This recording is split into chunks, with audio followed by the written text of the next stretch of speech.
I'm going to ask you some questions, and some of them may be a little personal, and I'll apologize in advance. How do you feel today? I feel a little weak.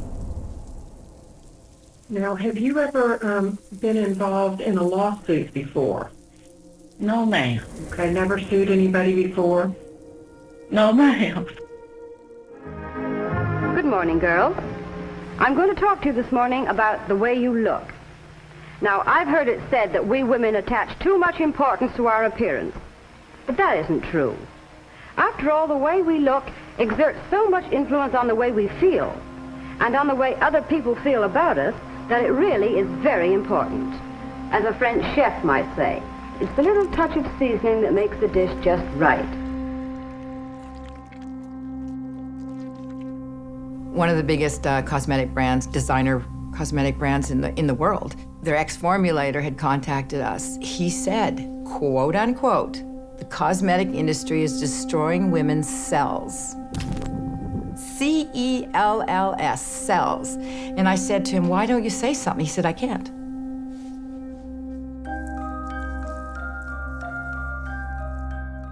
This cosmetics issue is even bigger than the tobacco industry because we're talking about thousands of different chemicals. The same chemicals being dumped and running through the rivers that are toxic are running through our blood. For some of these chemicals, millions of children will be harmed before we actually decide whether it's toxic or not. Skincare, hair, feminine care products have been associated with reproductive problems. Ovarian cancer, preterm birth, mercury poisoning, endocrine disruption.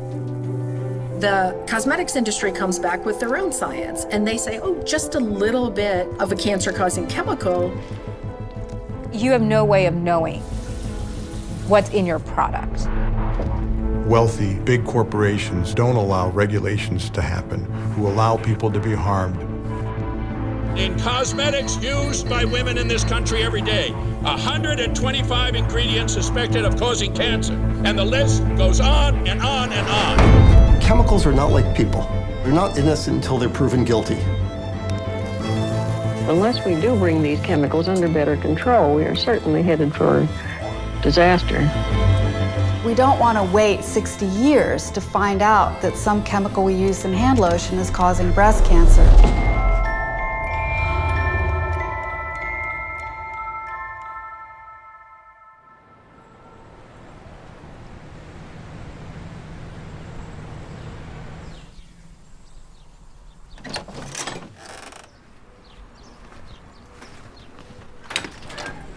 In '99, I started going overseas as a NATO peacekeeper.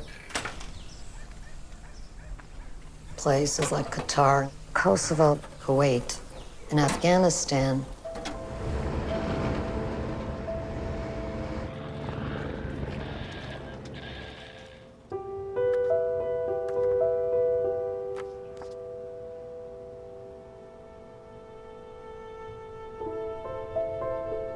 Working with the military and going into war zones, worked my way into intel. I was put to work in a detention cell, which is really the jail for the war criminals. I was called a counterintelligence screener. Interviewing and giving polygraphs. Evidence, war crime evidence. Looking for bad people, helping the country stabilize.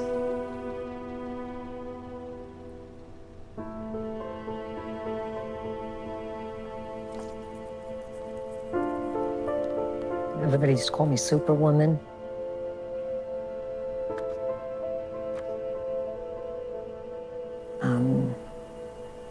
I'm sorry, did I lose track of even the question?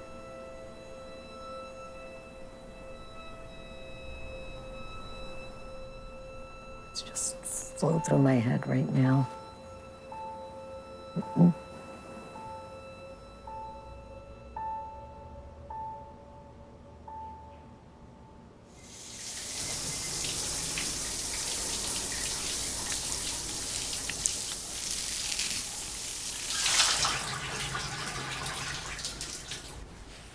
My name is Mimi. I'm 24, and I'm from California. Basic 1. It's kind of funny. Actually, as a little girl, I was always very girly. My mom just likes to dress me up. You're a girl, you should look pretty. People are gonna judge you for how you look.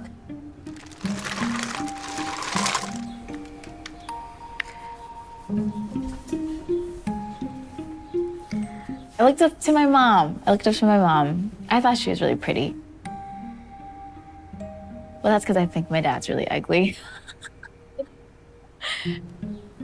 Beauty is ingrained to our relationship. And it was always creams, always like different moisturizers, sunscreens, and I always grew up learning, you need to put these on your face to prevent wrinkles, anti-aging, have lighter skin.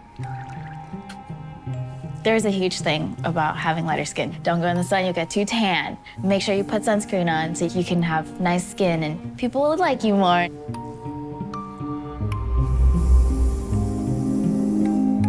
When I was younger, early 90s, most of the people on TV were white female celebrities. That maybe has skewed people's perception of what beauty should be like. And I was just never completely satisfied with how I look. Why don't I have cheekbones? Why do I feel like my nose is too short? Or why are my eyes so small and not shaped a certain way? In a true blonde, have more fun. If I've only one life, let me live it as a blonde. So I don't think I actively thought, I want to look like this white woman, so I'm gonna dye my hair blonde.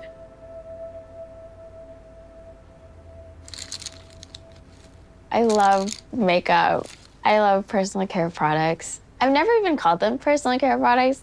You know, it's just like, oh, lotions or sunscreen. It's kind of just things that you grow up being conditioned to thinking that you need, that it makes us more attractive. I was never really sick for about 55 years of my life. I'd had a bad fall. I went to the doctor for, I thought it was my ribs. They said there's nothing wrong with the ribs. It was already stage 4.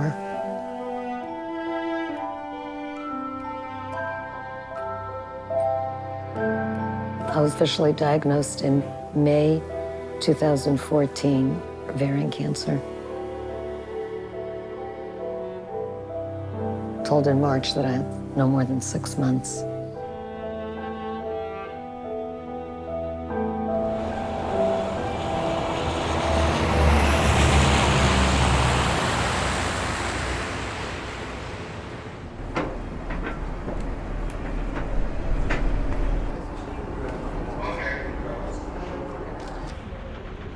I had started having problems with spotting, intermittent, between my periods.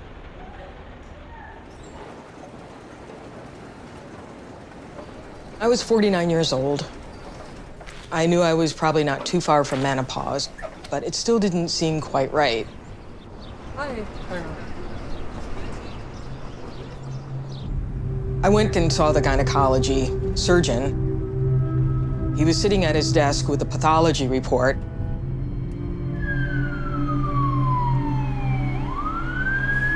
Being a healthcare professional, I just took one look down and I could see bilateral carcinoma. This can't be right. And the doctor said, I didn't expect this. I'm really sorry. Total hysterectomy and chemotherapy. I pulled out all my textbooks, starting to look up, how do you treat ovarian cancer? What did I do wrong?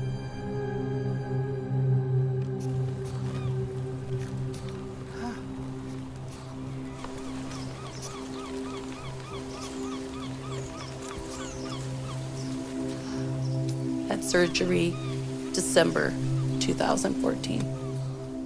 Removed everything, the omentum, the ovaries, the fallopian tubes. My belly started growing, and it was the most uncomfortable feeling, and it got to a stage where I couldn't bend. I went to a hormone specialist, and he said, uh-oh, I said, what does that O mean? He says, are you feeling okay? I said, I feel fine. There's no warning with ovarian cancer. When you do get the symptoms, it's too late.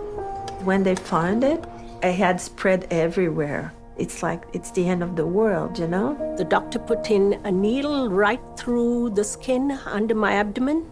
Greenish liquid poured out of me into 6 1-liter bottles. The only thing came to my mind is I'm never gonna reach 50. And that's how it started. You're gonna have chemo, which my heart fell to the ground. My normal life stopped that day.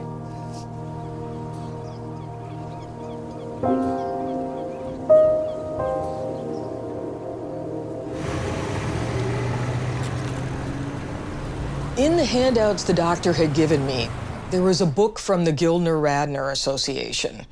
And in the back of the book, there was different causation factors. And I was reading through them and I said, well, I had children, so that's not a factor. There's no cancer in my family. At that time, I wasn't obese or overweight. I had never used birth control pills.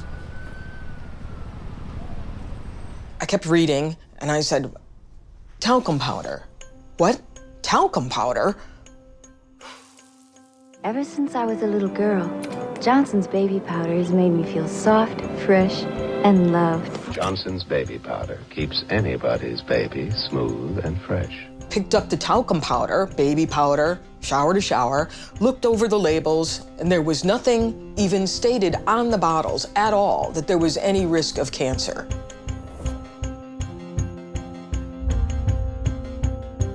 That's what I'd been using since I was about 16 years old, and never thought that there would be any danger in it.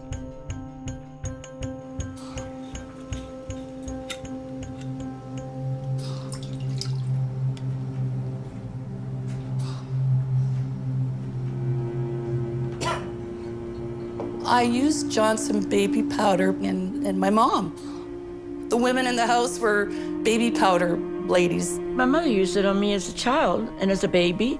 It was a nice smell. It made me feel fresh. It made me feel good. I felt clean. I was using Johnson & Johnson shower to shower and baby powder as a deodorant.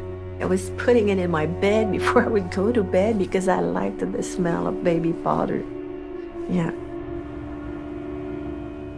And I had no idea that there was something in the product that could be harmful.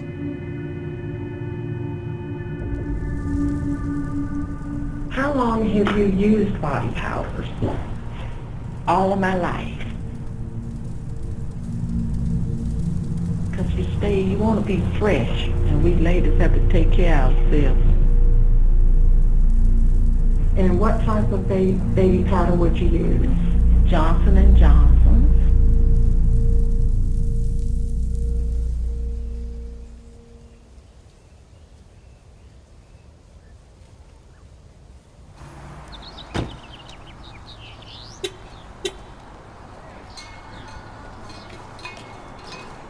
I think having makeup is just like an extra layer of security. If I was going to an interview, I would want that extra layer just to know that I don't have to worry about my flaws showing.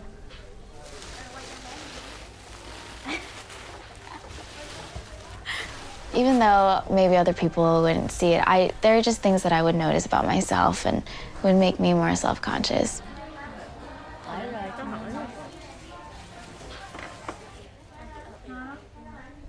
I think overall, makeup just boosts people's confidence.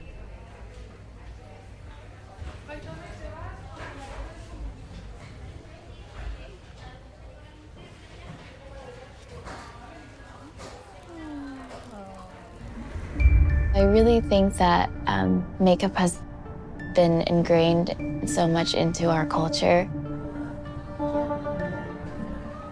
If you're in a group of friends, then everybody put on all their products and you're the only one who didn't put on anything. It's kind of awkward to be the odd one out.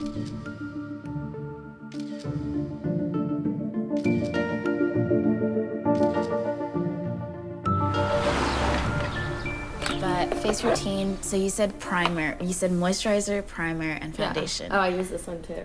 I went to an all-girls high school, so I think this topic was actually pretty common at my school. So when I do see like advertisements for certain things, like I just see they use females and like sexualizing females on commercials.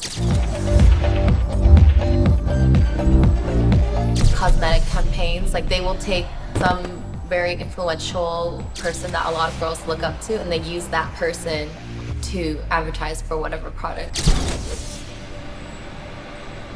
I think this person is beautiful and they're using this product, I'm gonna use this product as well.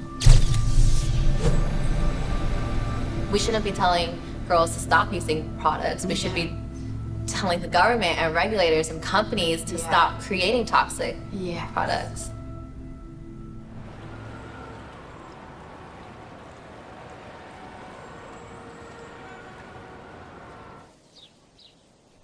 I'm going to be starting medical school in the fall at Boston University.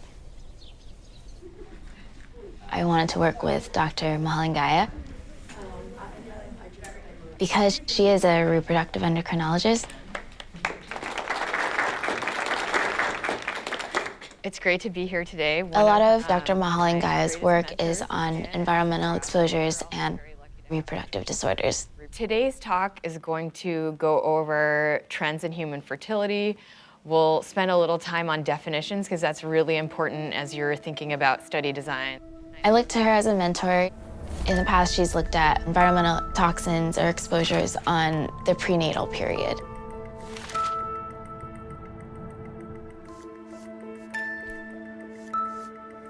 One of my concerns is stemming from the interconnectedness of our environmental exposures. Could we be exposing our gametes, the egg and the sperm, or our embryos to potential toxicants throughout the life course? Remember when I wanted to throw that out, Avera? Why do you want to keep it? What color do you like the most? I like a lot of them. I like the natural ones that aren't, they have like natural colors for your face, but. Oh, can you show me the natural colors? They're just like, they're like colors, the skin colors, but. Oh. So I've weeded out a tremendous amount, but this is what's left of my makeup.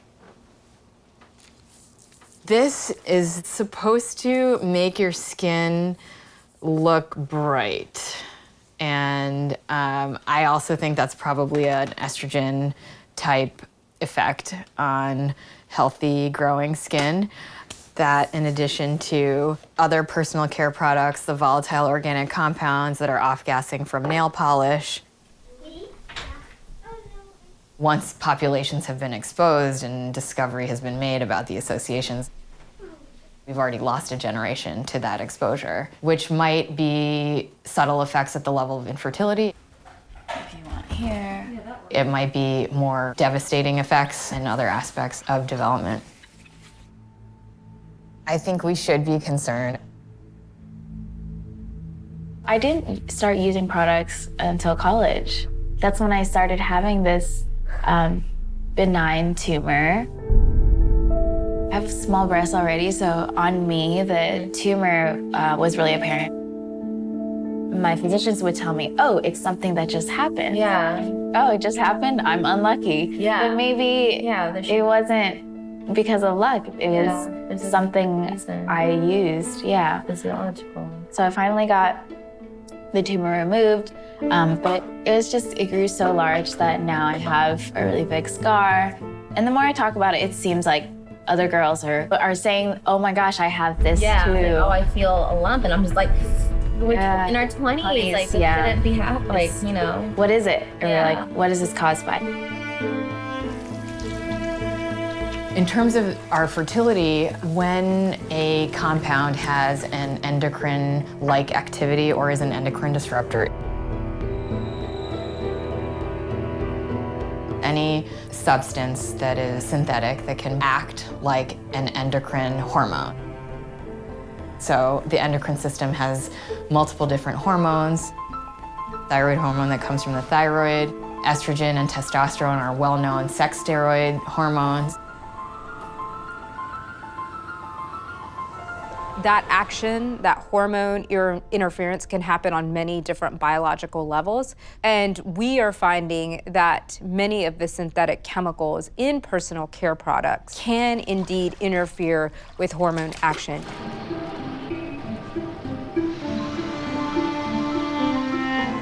In the words of Jean Rostand, the obligation to endure gives us the right to know. We have an innocent until proven guilty approach to these chemicals where we put them into use and then we find out later that they're risky, sometimes very risky. We do know that some of the chemicals in everyday products are estrogen mimics, or they can distort androgens or affect thyroid. Chemicals like phthalates, that's affecting your hormone signaling system.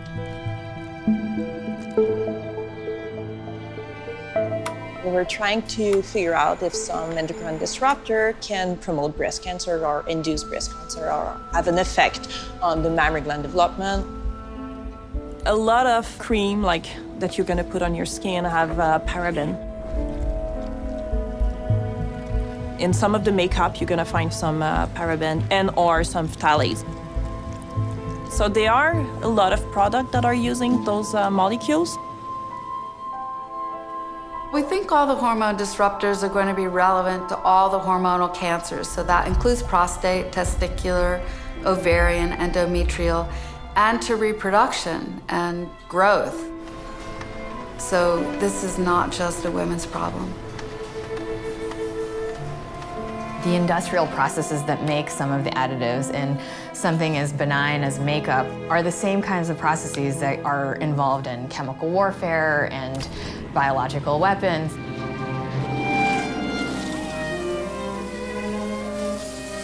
So it's not like this is a very light topic that it's just like, oh, makeup and let's look beautiful. I'm learning that all of these toxins can cause reproductive harm and effects on menopause and earlier age in menopause. And I'm 24 years old and I know that I want to have children later on, but going into a career in medicine, that's going to be delayed. And I hope that using these products won't affect my decision to have kids. How often do you sprinkle it in your fingers? Every day.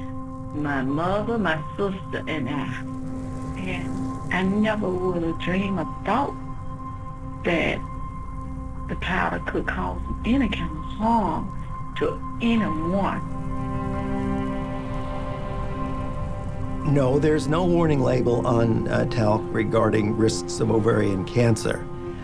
I had surely expected a warning label would be placed on talc products after the International Agency for Research on Cancer declared talc to be a possible carcinogen.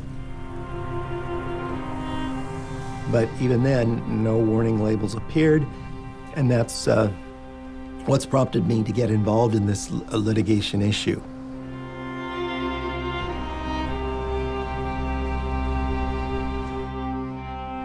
In medical school, I was very much interested in obstetrics and gynecology as a specialty. But I always had the intent to go on to get a degree in epidemiology. And when it came time to choose a thesis, that is, epidemiologic study of some disease or another, I chose ovarian cancer. Dan is the guy who I consider to be kind of the grandfather, one of the grandfathers of epidemiology, which is my field. In epidemiology, I call us detective people. He was one of the people who published way back in the early 1980s, one of the first papers to link talc and ovarian cancer. Without him, I really wonder if this ever would have been brought out at all. That he'd been fighting it and showing evidence of it for a long time.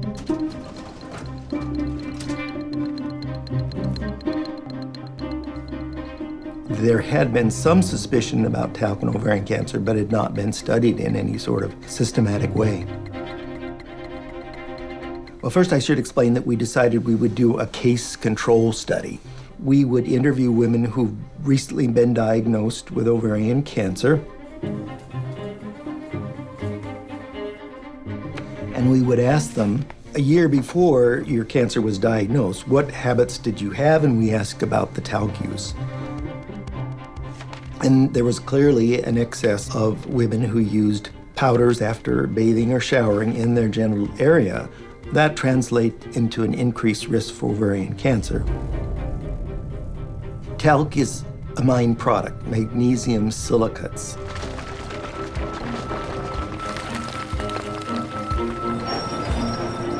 And it occurs more frequently than not in veins with other magnesium silicates, which can include asbestos.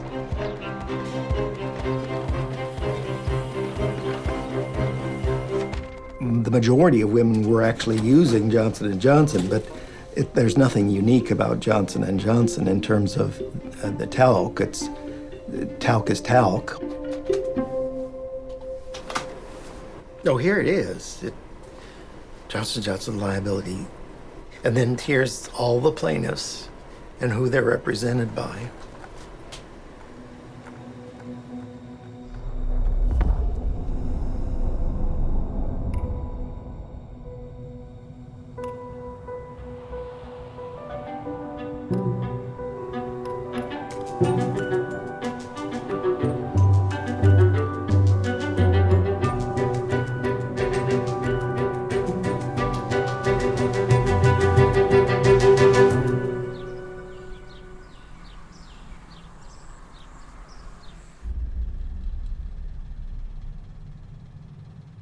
The last 2 years of a different chemo drug, feeling the tumors stick out through your skin. I mean, if you put a few fingers here, you could see underneath. It's like an iceberg effect. Most of it is underneath, and now the tips are sticking out. It's days at a time where you can't even just drink water without vomiting.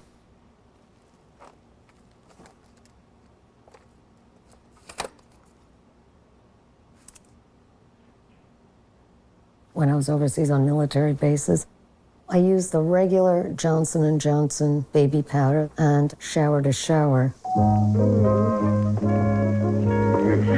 Where's everybody going? Shower to shower each day, I'll keep odor away. I used it on the genital area and underarms and in shoes. I loved the scent, for one thing. Made you feel a little more confident.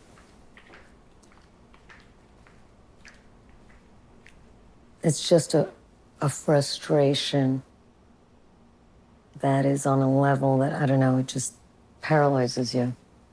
That level of frustration to know you did this to yourself, but I know it's not. Logically, I know it's not my fault.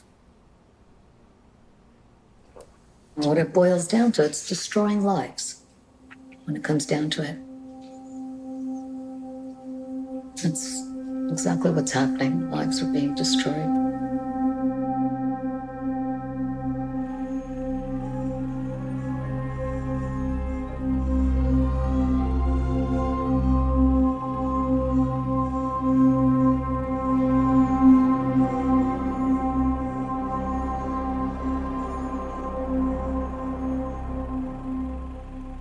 Sir, that's my baby. No, sir, don't mean maybe. She's probably never heard of Lenin. Her unsuspecting countrymen have given her the vote. Yes, sir, that's my baby now.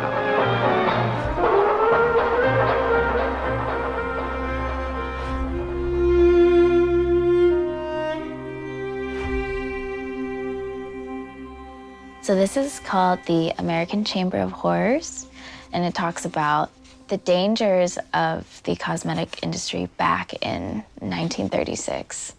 And it's crazy because nothing has changed, or very little has changed since then. In the laboratory, a scientist tests an eyelash beautifier, which only recently came on the market. He finds that this cosmetic contains a coal tar dye. This explains why women who use this stuff are having the outer coatings of their eyeballs burned off and are becoming blind.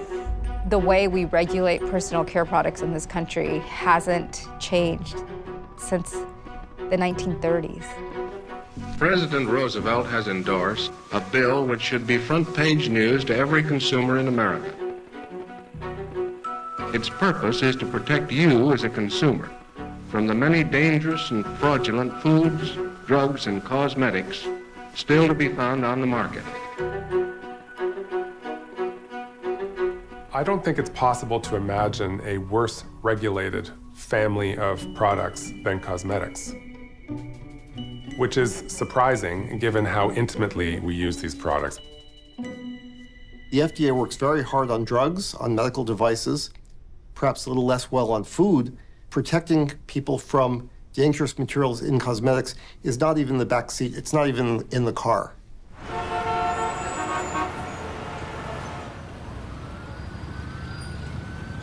Your expert said when a consumer asks, is this product safe? Your expert said, I cannot say. I don't believe in saying that everything is just fine, everything is always safe. Everything is relative.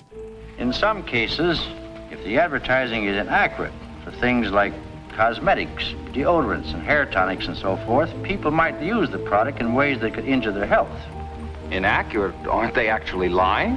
When you find a girl whose hair feels like hair, she probably uses ozone fluid net, the hairspray that leaves hair feeling like hair. It's the hairdresser's hairspray in the pink and gray can. This industry, which anytime you walk into a store in this country, is virtually asserting that they can rebuild people with new cells and all kinds of other very bold claims.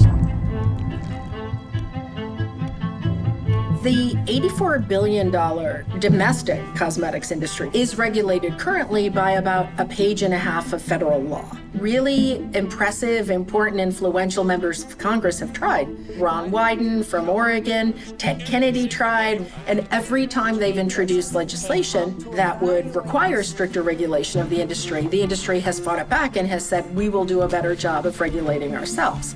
Would it concern you to know that young women are using estrogen in hair products, conceivably to straighten their hair, and that may, in fact, have an impact? Without question, we would want to know that, sir. Well, it's in public domain. It seems to me the FDA is putting its faith in an industry to self-police through a panel called the Cosmetic Ingredient Review. Surprise, surprise, the industry funded the panel of scientists, and they've reviewed only 11% of the more than 10,000 ingredients contained in cosmetics. I'd like to be able to put myself out of a job. That means that we're protecting kids, and we're not having to use them to determine whether this chemical or that chemical is toxic, which is not, of course, what industry wants us to do. They'd just rather continue to use a product without any regulation whatsoever. What we're seeing now is there's a whole industry, the product defense industry, which is made up of for-profit corporations that are run by scientists who are consultants, and some of these supposed think tanks. I mean, it's ludicrous. The Indoor Tanning Association is out there questioning the science around ultraviolet radiation and skin cancer. Something I've seen is that this manufacture of uncertainty and trying to show there are two sides to every issue around science degrades all scientists. It makes it look like scientists are just part of a debating society and they're like lawyers, but science isn't like that. Science is the search for the truth. But hiring people to say something specific, not because it's the truth, but because it defends a product or defends a corporation, really does make it hard for all scientists. But the more unethical part of what we do is use these chemicals before they've been tested for safety. Did anybody ever ask you to sign a consent form for using these products because they didn't know if it was safe? Of course not.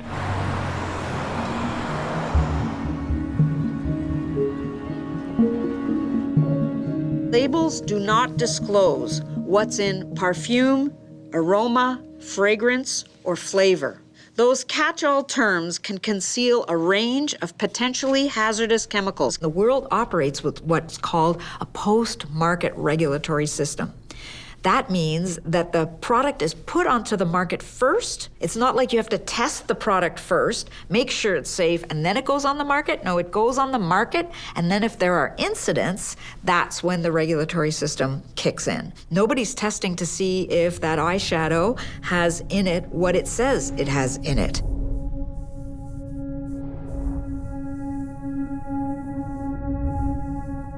Let me ask you first, I'd like to just go down the row, whether each of you believes that nicotine is not addictive. Congressman, cigarettes and nicotine clearly do not meet the classic definitions of addiction. I think the best available science points to this cosmetics issue as being even bigger than the tobacco industry, because we're talking about thousands of different chemicals, most of which haven't been adequately safety tested.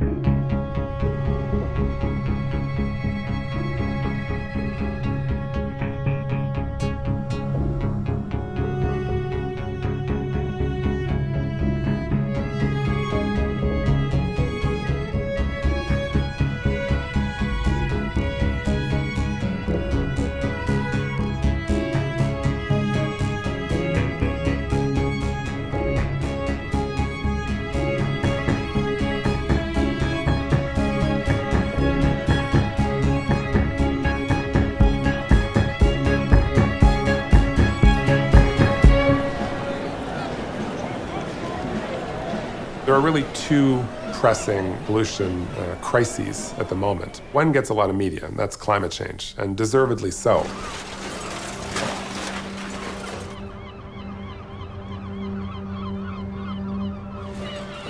I often wonder why this second pollution crisis, this crisis of toxic chemicals in the products that we use every day, why doesn't this second pollution crisis get more attention?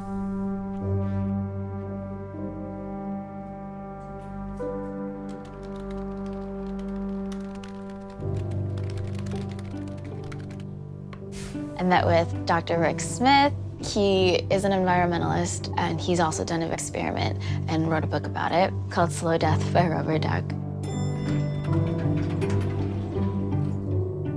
I'm starting medical school in the fall at Boston University, and the lab— That's great. Thank you. That's great. The lab that I was working in the past year, a lot of our work is owed to your book and self-experimentation with toxins and seeing the effects on your own body. So are you going to be doing an experiment on yourself? I'm doing an experiment on myself. You okay? I am. All right, very good. Yeah. I mean, that's terrible, but that's, yeah, I mean, that'll be interesting. Yeah, so I'm gonna get back to baseline where I'll use no products, take off all my makeup, stop using soap, and then put on all the mainstream products. Yeah. And take the urine test afterwards to see my levels of phthalates and parabens. So all of our experiments mimic daily life. Yeah. We've done a lot of experiments with cosmetics. We've looked at whether you can increase the level of phthalates in your body, the level of parabens in your body, just by using certain products. Right. Our bodies are pretty good at getting rid of them on a regular basis. Yeah. We all have relatively high, relatively constant levels of these chemicals in our bodies all the time. Yeah. Which means that we're being constantly re-exposed. Yeah. So we're kind of marinating ourselves unwittingly in these chemicals. We wrote a commentary to talk about a phenomenon that we call the environmental injustice of beauty. It's really trying to frame this problem of disproportionate chemical exposures among women of color. We further go on to talk about how each of these categories of product use, whether it's skincare, hair, feminine care products, vaginal douches, and feminine sprays and feminine wipes. Use of baby powder in the genital areas. We also see differences in skincare products. Skin lighteners are being used by women across the globe. There are cases in the medical literature of mercury poisoning from skincare products. This preference for Eurocentric beauty norms can have really long-lasting effects on body image.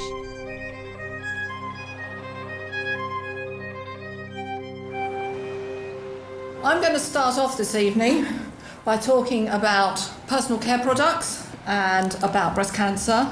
Breast cancer is not a new disease. It was there in ancient Egypt. It was recorded in ancient Greece. But the rate of increase in breast cancer is absolutely unprecedented. So this is where we actually grow the cells, the human breast cancer cells. You can then have a look under the microscope at whether they're growing and whether they're growing more with parabens than without parabens. I've tested all of them individually and in combination, and they can make human breast cancer cells grow and may be able to mimic estrogen action in breast cells. In 2004, we upset the world by showing that parabens could even get into the human breast. We then did a bigger study in 2012 in which we found paraben in 158 out of 160 samples. And furthermore, we didn't find one paraben, we found 5 parabens in 60% of those samples. Parabens are added to many products to preserve them. Body care products and skin care products that you can buy on the supermarket shelf. I'm actually quite upset by how much I've measured in human breast tissue. One common adage that's that the dose makes the poison. That is not so straightforward with endocrine disruptors because sometimes you can have different effects at lower levels, sometimes more severe effects than you can at higher levels. In utero exposures are most often linked with some of the most severe effects that we've seen to date, as well as effects early in childhood.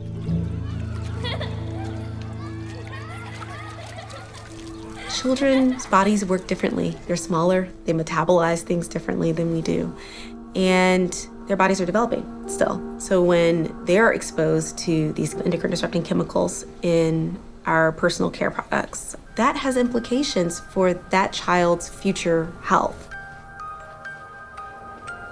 What we know is that the children who start their periods younger are at increased risk of obesity, cardiovascular disease, diabetes. And so we really believe that childhood could be a sensitive window of time by which these exposures might be particularly deleterious. Little girls like to look pretty, but some of mother's good-smelling cosmetics might be poisonous. Even simple things like perfume or nail polish can make you ill. Toxins can have a lifelong impact on children. We've also discovered that extremely low levels of toxins can impact brain development. Joel Bakken, who's a lawyer at UBC and a friend, he's written a couple books. One was called The Corporation. And he was interviewing me about how different environmental chemicals impact children, going through this litany. And after about 5 or 10 minutes, he says, wait a minute, stop. You do this for a living, right? I said, yes. You have kids? Yes. Can you protect your own children? No way. There's too many. I've been studying the impact of personal care products and also pesticides on children's brain development. A lot of chemicals out there are neurotoxins. For instance, lead exposure is associated with ADHD, so attention deficit hyperactive disorder, which is not quite prevalent in the population. It's not only chemicals, like man-made chemicals, there's also natural elements, natural substances like essential oils, for instance, are a big one. An example is lavender oil, It's being used in a lot of products, and it's actually a pretty powerful endocrine disruptor.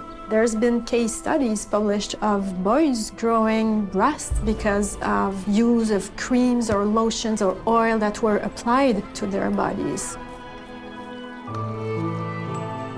Baby boys are very, very susceptible to exposure to estrogenic compounds. Exposure either prior to birth or just after birth can have profound effects on hormonal control of reproduction in men.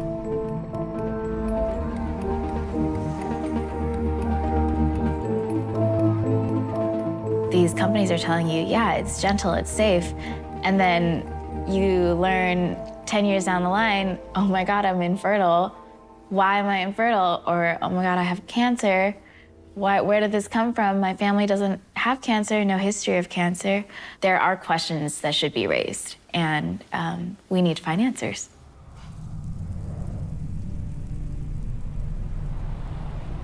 And has your cancer affected your relationship with your family or your friends? Yes, ma'am. They're scared they're gonna lose me. But I'm not giving up. My name's Alan Smith, and I'm a trial attorney here in Mississippi. I saw a blog post from a lady named Dean Berg that said, I have suffered ovarian cancer. I have no risk factors other than I am a lifelong genital talc user that I learned from my mother. And I responded immediately, I've been looking at this issue for 4 or 5 years, and I will be more than happy to speak with you. So that's how we started.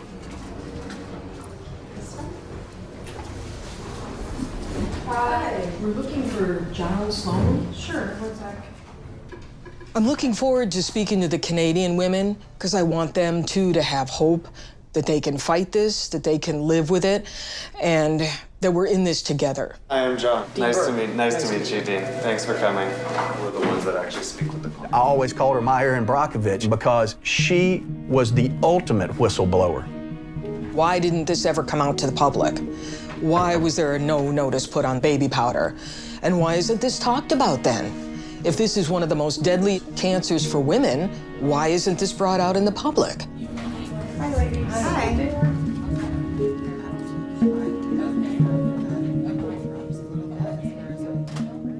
I went on the National Ovarian Cancer Alliance site and I just put on a blog, has anyone else developed ovarian cancer from talcum powder? And then Alan Smith, the lawyer that I ended up getting, contacted me.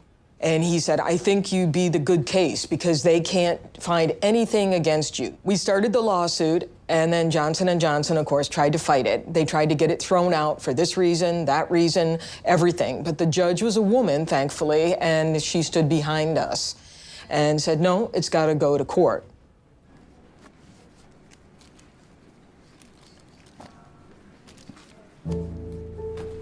I first published my study in 1982, and I did not contact Johnson & Johnson. They contacted me. Dr. Bruce Semple, who was the medical director of Johnson & Johnson at the time, wanted to meet with me, came to Boston. I think he spent his time trying to convince me that talc was a harmless habit, and I said, well, maybe you just should consider you may need to put a warning label on it, or you want to put a warning label on it. I was contacted by a little magazine called Cancer Prevention for Primary Care Doctors. I wrote a little article about why you should warn your patients about talc.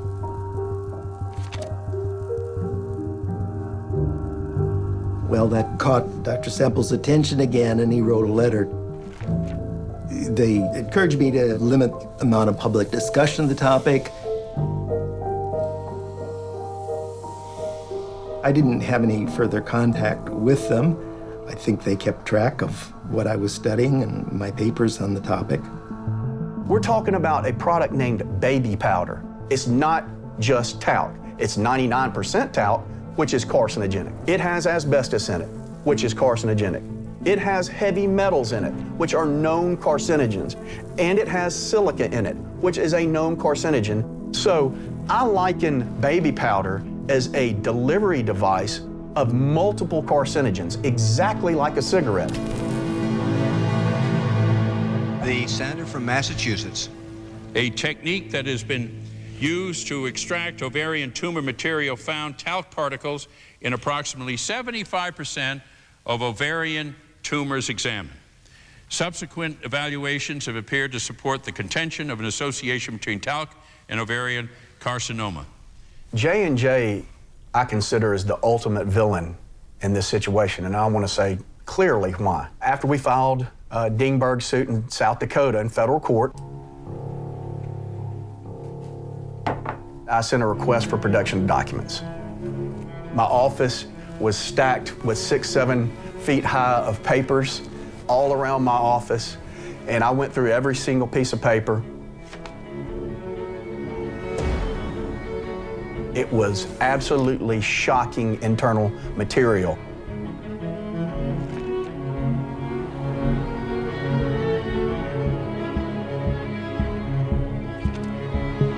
I'm talking about decades going back to the 50s, 60s. That they were seeking a replacement for talc in the 60s. And in the same document, they're admitting that talc cannot be safely absorbed in the vagina. And so they're looking for that replacement because of that very reason. They told no one. And then I've seen them go and use their corporate influence to prevent governmental regulation.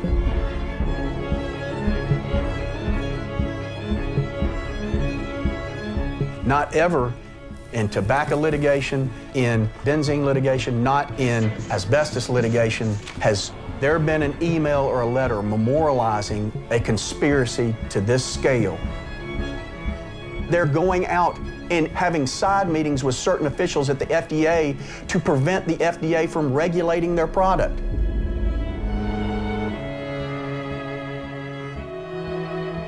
If that is not the definition of a villain, I don't know what is.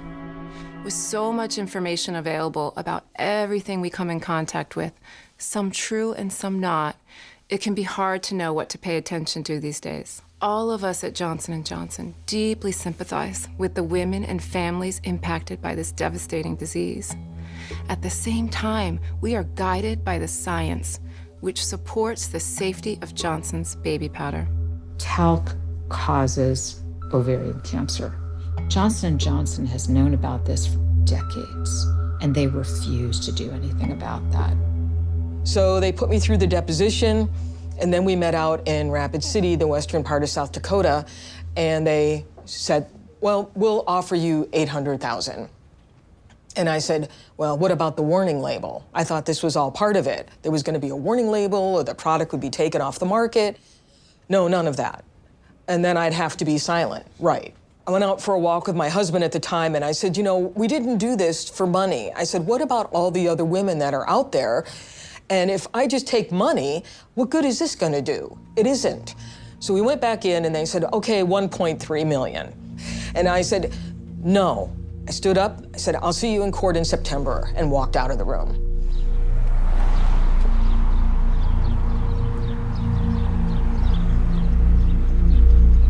So Silent Spring was founded over 20 years ago by breast cancer activists.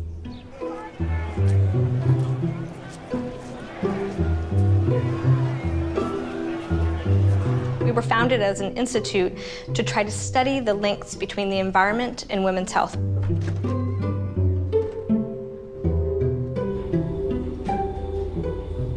I test people themselves, really trying to characterize our exposures, try to develop effective strategies to try to reduce those exposures.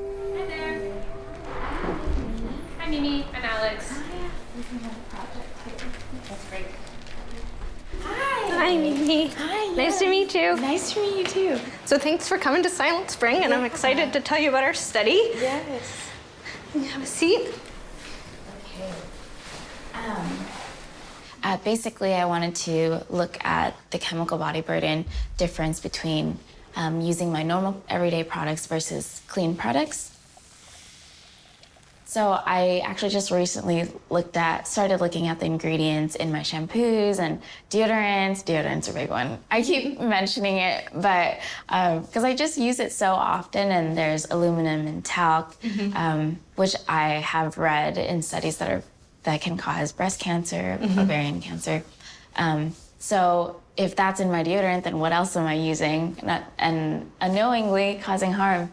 What do you think is so key to knowing our chemical body burning? The key here is that we're concerned about exposures during certain time periods in people's lives, right? So when a woman is pregnant, we're worried about the exposure that might happen in the fetus, right? We're concerned about early life exposures to children, because that can affect their development. But also women whom then might be a childbearing age. Here. You can take a urine sample and then put it back into the kit and freeze it. And then once you've frozen it, you can then send it back to us in this shipper, and we pull them all together, and then we send them off to the lab for the chemical analysis. Yeah, no, it looks pretty self-explanatory too. Thank you so much. You're welcome. See you later. Bye.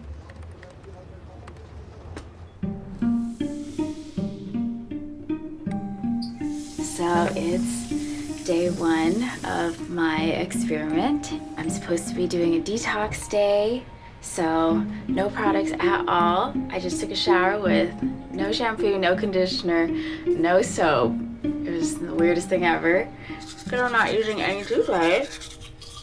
That's gonna smell. I can't use deodorant either, and it's 80 degrees outside, so I gotta remember to stay at least like 20 feet away from everyone. So I felt really dirty all the time. No, I can't use soap, can't wash my hands. And people would try to talk to me, and I would just look really awkward because I'd back away from people. But detox for 24 hours, no use of any products. And then after the detox period, use your normal products.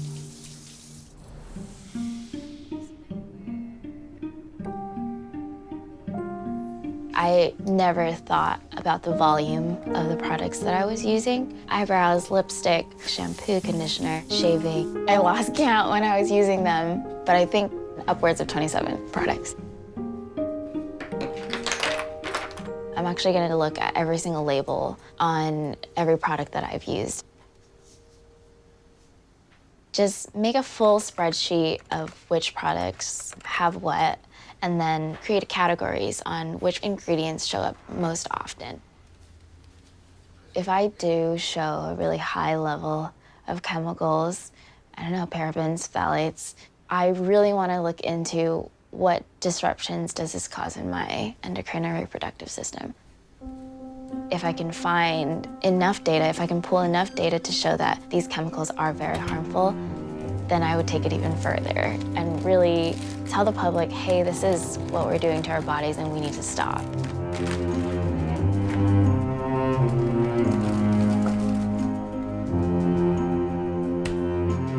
The stories we're hearing about today, about chemical pollution, about toxic plastic waste, about rising rates of cancer, aren't just problems that are happening out here that somebody needs to deal with, but they're as close to us as the choices we're making every single day about the lotions that we put on our faces and the bubbles that we put in the bathtub with our children. So we started the cosmetics campaign out of a concern about a particular chemical called phthalates, which is linked through a long body of research to reproductive birth defects and particularly impacts on the male reproductive system. We found out in the early 2000s, through the Centers for Disease Control, they started to analyze urine of thousands of Americans. Everyone is being exposed to phthalates, but they found much higher levels in women of childbearing age, 20 to 40. The researchers that I worked with had a theory it could be cosmetics. So we sent 72 products to a lab, this was in 2002, and found phthalates in most of them, 2/3 of the products. And we reported that at a press conference. We actually had a full-page ad in the New York Times. The headline was, "Sexy for her, for baby, it really could be poison." This was a bomb in the cosmetics industry. Nobody had been asking here in the United States about toxic chemicals in cosmetics. Last week, I got to spend a day on Capitol Hill with a very brave little girl named Eliana.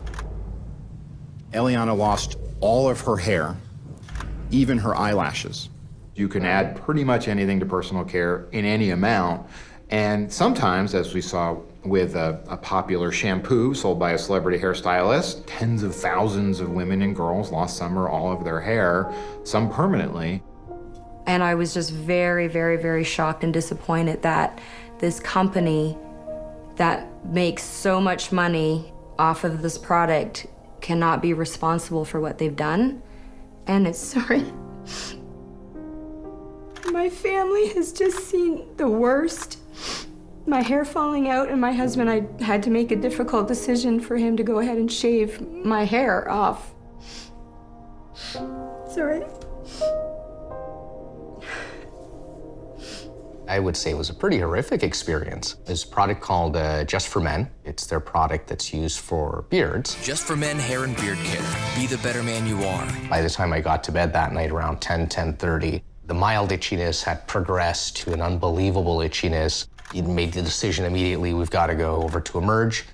There are certainly acute risks, short-term risks from using personal care, whether it's hair loss or burns or contaminated products or products with too much lead or mercury.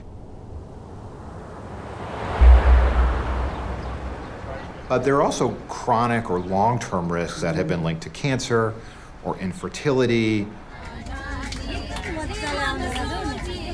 Some chemical are really not good for some people's skin, but others is okay. Some chemical is more strong for reproductive health. We have many sisters who work in the nail salon. They had problems about miscarriages.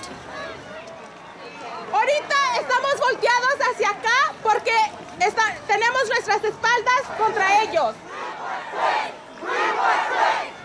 It has on it, if you use this toluene, it's really harmful for reproductive health issues, which one we use every day, like 10 or 20 times. It's hard to imagine that there are rules that limit what chemicals we can spray on food or on crops, but not the chemicals we spray on ourselves every day. So a large part of my job as a formulator was to constantly do reformulations. Once a certain dye was thought to be even potentially have toxicities, they wouldn't wait for it to become a regulatory matter. They would be proactive in reformulation. I see bath products and shampoos and 3-in-1s and a lot of bath type of products for kids, which I have 2 nephews and a niece that I love very much. When I see their mother soaking them in this product every night for hours on end, it does concern me because they're not just taking a quick shower and washing it off, they're soaking in it and playing in it.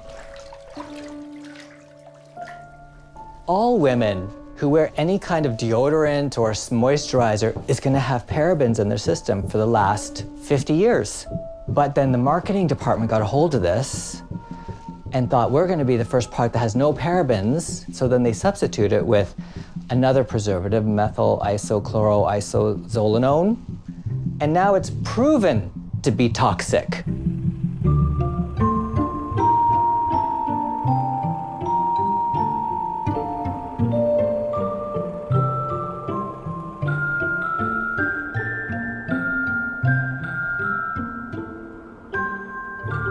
I never set out to be a makeup artist. I was traveling all over the world. I've lived in Paris, London, Berlin, Hamburg, New York, Miami, all doing makeup. I did a lot of Victoria's Secret, and my big thing about that was these foundations, the chemicals I'm using on the girls' skin.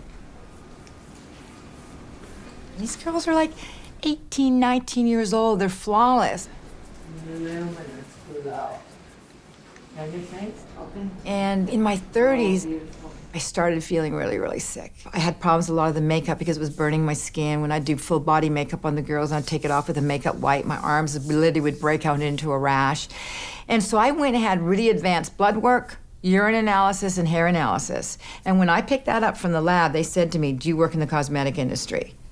And I was completely in shock. And I said, "How do you know that?" And they said, "Because we see a lot of these chemicals in cosmetics and also people that do hair." So I started studying all this.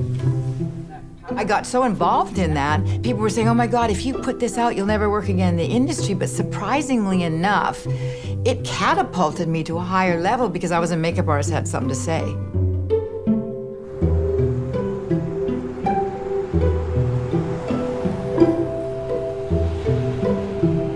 It all started 17, 18 years ago, back when my wife and I, Karen, started planning a family. You always think about your kids, your future kids, and at that time, while Karen's a biochemist, was actually working in pesticides. Myself, a microbiologist, I was working in pharmaceuticals. You know, sometimes it's a little bit of pesticides that you're ingesting. It's a little bit of the chemical floor cleaner that you're smelling. It's a little bit of the cream that you're putting on, or that, you know, an antiperspirant with chemical whatever, you know. I just thought, you know what, I got it. So I quit, and I decided to do this full time. Bonjour, bonjour, je vais vous jaser un peu avec vous. I'm starting to feel like it's turning around, that it won't be long. Actually, there'll be more people using natural products than there are using chemicals. What I found out was that these companies that now were promoting and were being very proud to tell you that they care about you, that they weren't using parabens anymore, actually went back to a preservative that was actually very popular back in like the 1950s called formaldehyde. So they were using formaldehyde, but they weren't naming it formaldehyde on the product. Formaldehyde is a fantastic preservative. I mean, it kills everything, right? So companies developed these slow-release formulations of formaldehyde. And as such, they were able to give it a new name.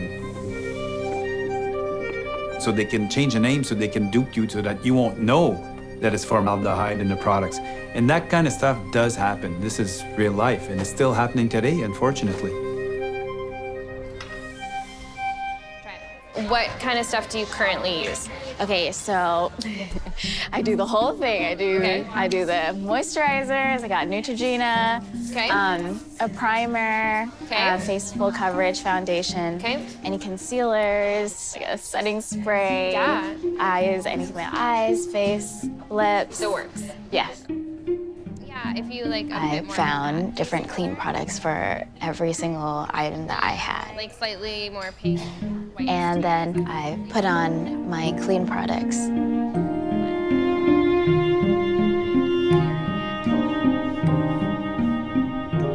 Which I think is great, because if you're gonna bother. And then do another urine sample of the clean products.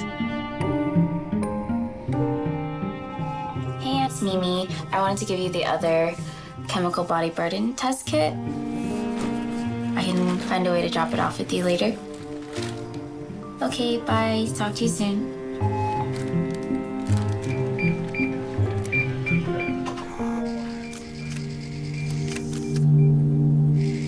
Today we begin with a possible health risk involving one of the most trusted products, baby powder. Dean Berg is one of the more than 20,000 women in the U.S. who are diagnosed with ovarian cancer each year. Alan tells me the story that the lawyer for the defense said, "You got about a 1 in a million chance of winning this." One person versus a humongous pharmaceutical company. They became the first to file a talc lawsuit against Johnson & Johnson and its talc supplier. It was truly David versus Goliath. They had 20 or 30 lawyers on their side, and it was me.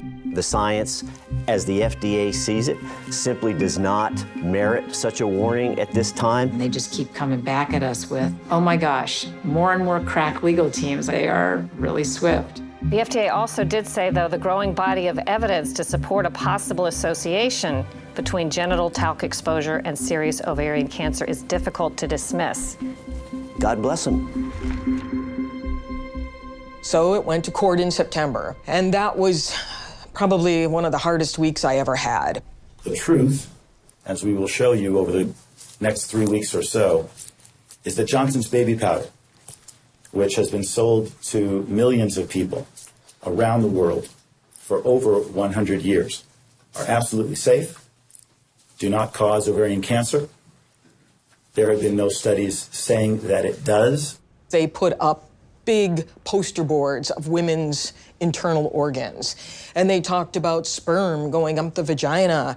And then it was how talcum powder couldn't do this because, you know, how could it ever get up inside of a woman? I don't think women need a lesson about the anatomy, but just as a sperm can track up and just as the egg fertilized can track down, it's pretty easy for a particle like talc to track through the genital area. And they had slides of my ovarian tissue with purple spots where there was talcum all through it. Johnson & Johnson had doctors that testified against me. One doctor even laughed. She's lucky to be alive. You are, in fact, going to learn in this case that the hard science studies actually show that talc kills cancerous cells and leaves normal cells alone. Finally, the jury came back in, and the Johnson & Johnson lawyers are sitting there smiling ear to ear with their notebooks all open, and they said, guilty. The whole courtroom went silent. And then they said, and reward to the plaintiff, 0. I've never heard of a case where a person has been found guilty in a civil lawsuit, and then the plaintiff gets awarded nothing. There were some men on the jury that I think didn't believe a lot of it, and then the women that were there on the jury made a deal with them to give a guilty plea, but then no rewards. Forget the money, because it was never about the money to Miss Berg. Otherwise, she would have settled her case. What was very important and what was of ultimate importance to her was the public seeing the verdict that 12 jurors unanimously said in her home state of South Dakota that Johnson & Johnson should have placed a warning on their product about ovarian cancer, and that her genital use of that product contributed to cause her ovarian cancer. I believe that part of the reason that Johnson & Johnson now is fighting this so hard is there are thousands of women around the country who have joined in class action suits, both here in Canada. I still remember my first case. Her last name is Fox. What do you hope to gain from this lawsuit? To put out there about ovarian cancer. Just want to do right. Just take a break. Okay. She actually died fairly shortly before the trial.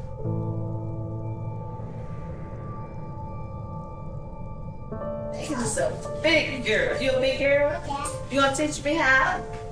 All right. You made it. You counting? What was the surgery for?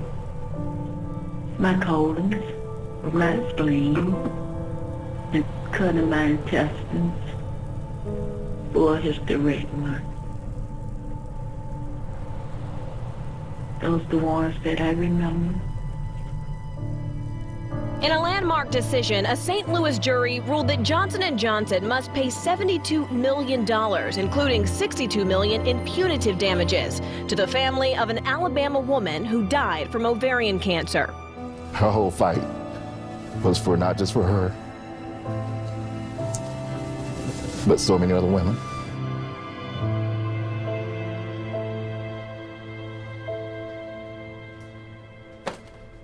Verdicts started to come out of the United States. There was a $72 million verdict against Johnson & Johnson in relation to a woman who had developed ovarian cancer.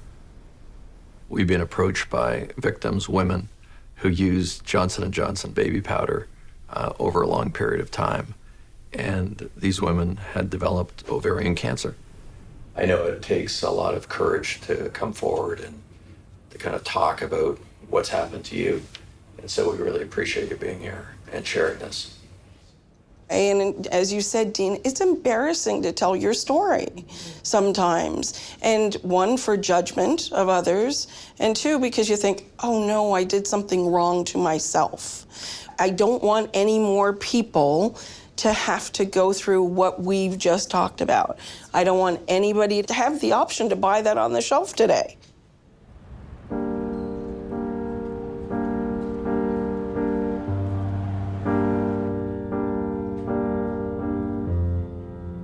Hello, Sheeta. Hi, welcome. Thank Good to see you. Please grab a seat. But here we have this situation where had J&J simply warned of this risk, none of these people potentially would have had ovarian cancer. Stand strong. You know, just look them face to face and don't shed a tear. And they will try to make you look weak, that you're just complaining that this really wasn't as bad as it appeared to be.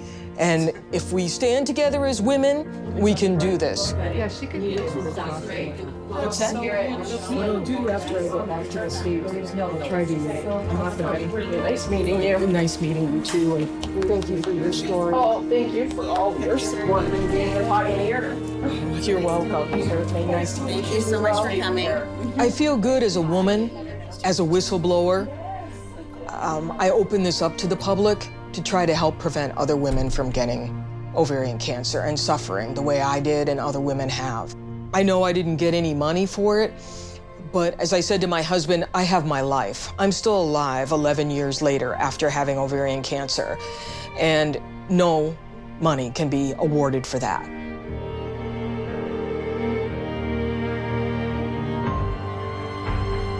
This is not a helpful habit. It is a harmful one, and you should not use these products. It will get into the pelvic cavity. It may cause problems, and in some cases, it will cause ovarian cancer. Historically, men run these large corporations, and here we are promoting, as men, this product to women to use and for families to use.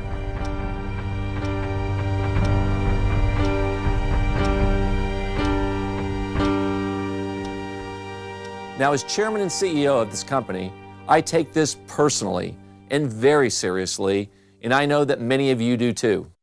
Now, I want to repeat, reiterate, and reinforce. J&J's baby powder is safe and does not cause cancer. Studies of tens of thousands of women and thousands of men show that talc does not cause cancer or asbestos-related disease. J&J's baby powder has never contained asbestos. Regulators have tested both, and they have always found our talc to be asbestos-free. Now, at the end of the day, this is about truth and integrity. We are confident in the safety of Johnson's baby powder, and we stand behind our products. They are putting blinders on to all the devastation and disease that they're causing for the benefit of protecting a corporate image of a mother and baby and a product that started the company. And to me, that is the ultimate sin. How many more women will be impacted? Well, millions.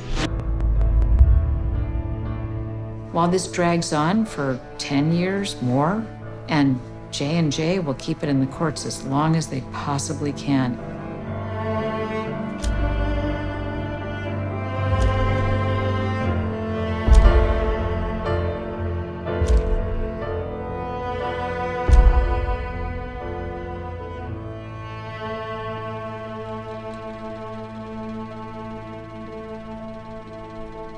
A few months ago, my doctor said no more than 6 months. I was told in around March or April, and here we are, July.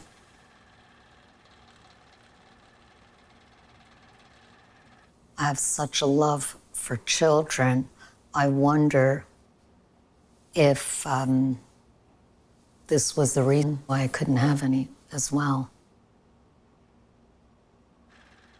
My nephew, Aiden, he's the love of my life. Would have liked to see him grow up a little more.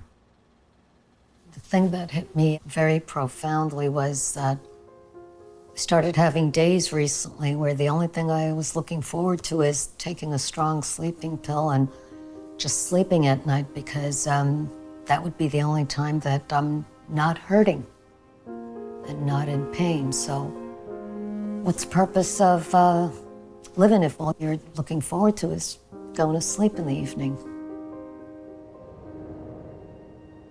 What's the point if you're not able to function, not able to serve, not able to do anything? I live on faith.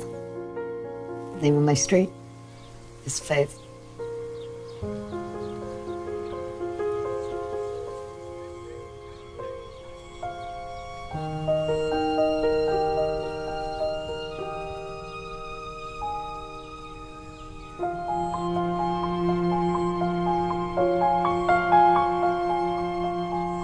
We have to remember that children born today are exposed to these chemicals from birth, perhaps even before birth. Now, what is going to happen to them in adult life as a result of that exposure? We simply don't know. Unless we do bring these chemicals under better control, we are certainly headed for disaster.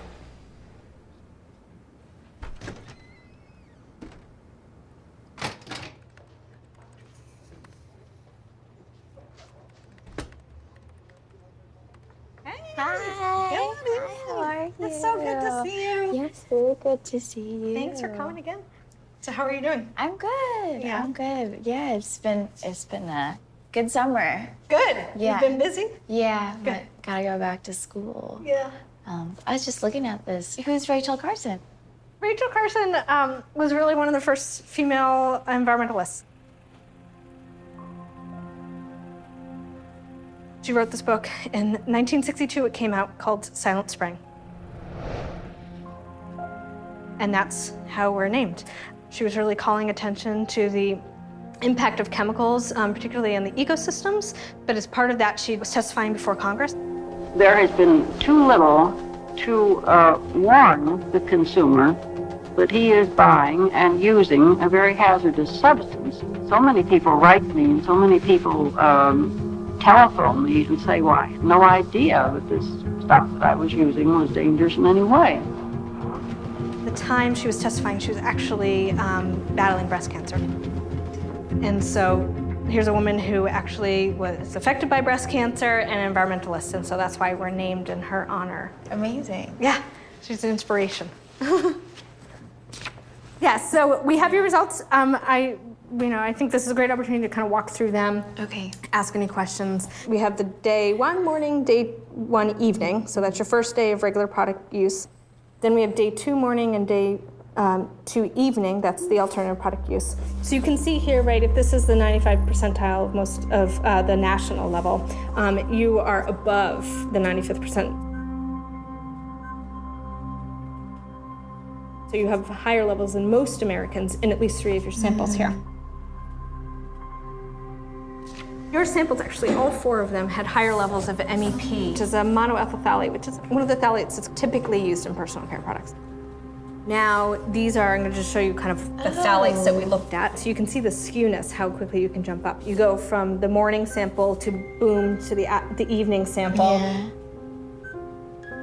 This was me putting on normally what I would put on to go out. There was another day, right, where you avoided parabens and phthalates for a couple days, but then kind of used different products or alternative products, right? It's not as much so, right? And in fact, the levels kind of go down. I think it's probably just almost like noise. These are probably kind of equivalent. This is good because this is the alternative products. So all the clean products are So clean. you were able to find them, to be clean. Yeah. That's great. That's good news. My MEP levels were higher than 95% of Americans, though, which is scary to me because I don't know what that means for my body. I don't know if it's already done damage. I don't know if I could reverse this damage. Where do I go from here? Fertility is my concern. Cancer is my concern. And it scares me.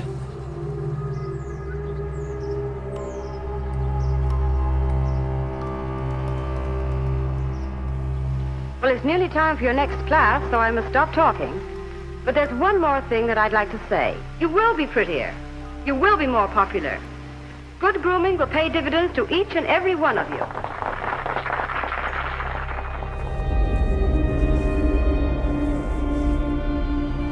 Let's try to change these beauty norms so that women don't have to choose between their health and trying to look beautiful according to these arbitrary standards.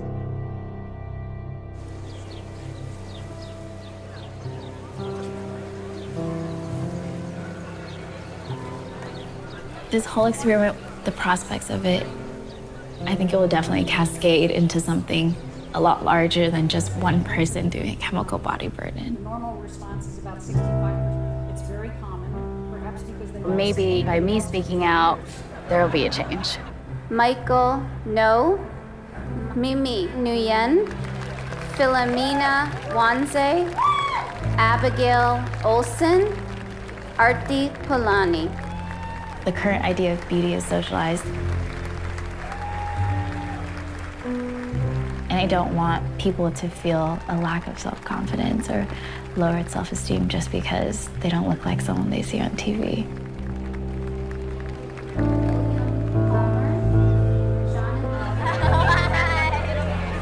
I don't think it's wrong to dye your hair and feel beautiful. It's not wrong that people use makeup. They just need a safer alternative to makeup. We're gonna take pictures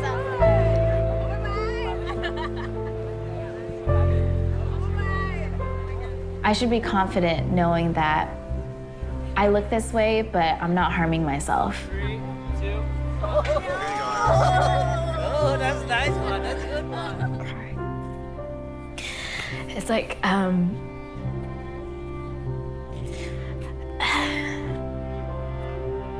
through this journey of mine too, I never felt 100% happy with who I was. And I think that is because I was so distracted with how I look, and I was just worried about what people said about me or like what my image was like. Find beauty in what makes you stronger. Find beauty in what you worked really hard for. I'm a hardworking woman. I can't be influential, and this doesn't have anything to do with how I look. And if we could spark the conversation, spark the revolution against these toxins, just taking back the power that we should be having already.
Today marks our subcommittee's first hearing.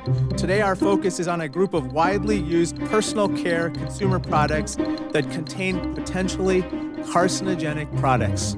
Please rise. I will begin by swearing you in.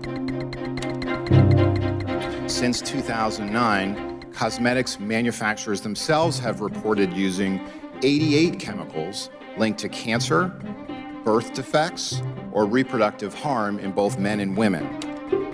In both of your opinion, is there any doubt in your mind baby powder that was sold by Johnson & Johnson has a connection to cancer? I believe that talcum powder products do cause ovarian cancer. But would common sense tell you that when you're putting something on your skin that there's the potential over time to have something bad happen? Most consumers assume that FDA has actually reviewed these products for safety before we put them on our bodies every day. At least 2,000 products contain talc that are available for sale today of which more than 1,000 are loose powders or pressed powders. It only takes one fiber lodged in the lung to contribute to mesothelioma decades later. But I just don't know how the consumers can have any true trust and faith here that they are safe in the consumption of these products. I wouldn't wait another day to require a warning on all these products. Corporate greed is a type of cancer in our democracy right now. I can't wait for this legislation to pass for people to stop dying. Thank you so much.